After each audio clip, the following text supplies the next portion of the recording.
One of the big things that occurs to me on this whole like wage gap thing, and women should make the same amount of money as men. And why is it that men occupy all these positions of power and the top paying jobs and the C-suite when it comes to corporations, executive jobs, so forth?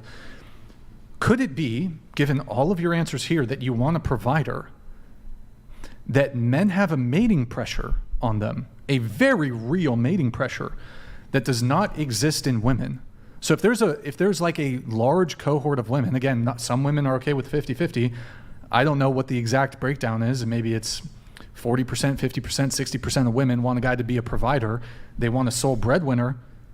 Then wouldn't that on its own explain why men occupy these top positions of power, why they make more money than women? Because there's a pressure on them from women that same pressure does not exist on any of you. Any of you can find a guy, and probably that guy will not give a fuck about your career. Like, he won't really factor in the money that you're bringing to the relationship.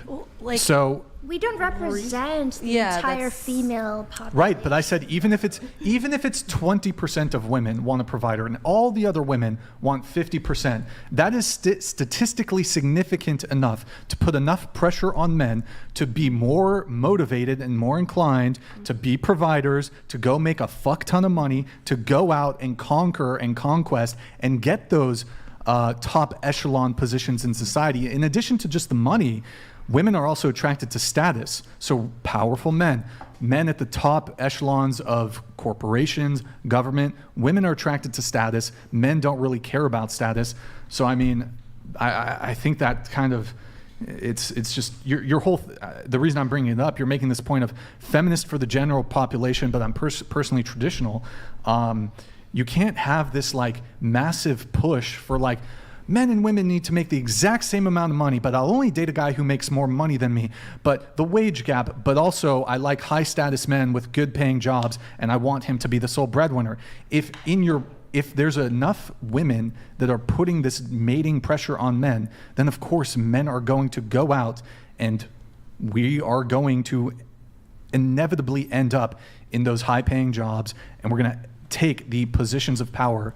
The patriarchy.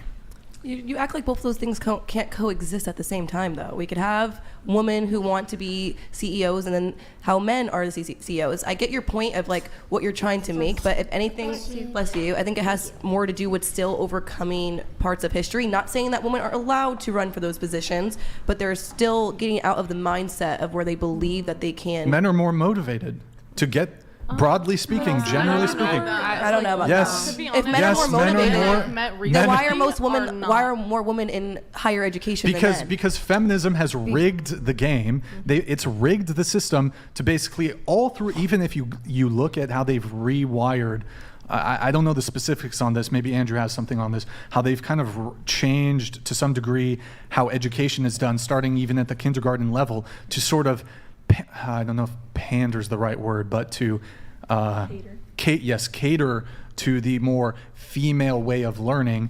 And there's all kinds of like what?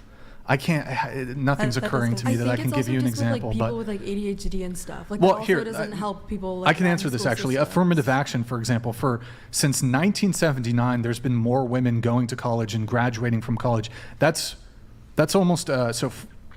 That's what, 40 plus years. More women have been going to college than men. We've done this through affirmative action. There's more scholarships for women.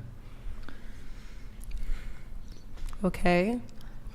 More scholarships for women? I've never gotten a scholarship. Women can conform easier in the classroom than men. What's that? I don't think that it's like the school system's rigged for women. I think that women can just conform to it better. I mean, there's women certainly... are like better. I mean, you don't really you pin what... Like ADHD, you get like underdiagnosed with women because women can just kind of deal with it. Mask it. Well, I mean, there's when it comes Same to with autism. Sure, when it comes to that, I mean, you have certainly an overrepresentation of women when it comes to elementary school teachers. Yeah. And typically, so women have a in-group bias for women. I think it's more of like social, like, I don't know, just better adapting to like social environments.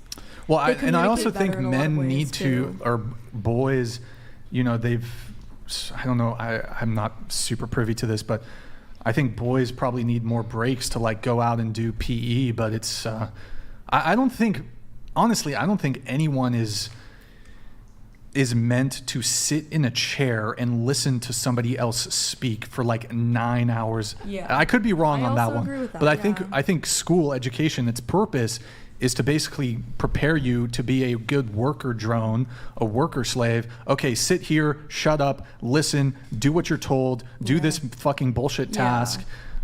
So America and China have the longest school days. Most schools in other countries are only 4 to 6 hours. So- long. And then God forbid they even teach us anything we need to know. But it's like, just so interesting, to like- we live only in the have world. school because people need to go to work. wait, going And around the table on if this, there was no school, do you people consider couldn't work. yourself a feminist? No. Yeah. Yeah. No. Not in the sense that's being spoken at this podcast. Not a blue hair Not feminist. this new wave. Yeah.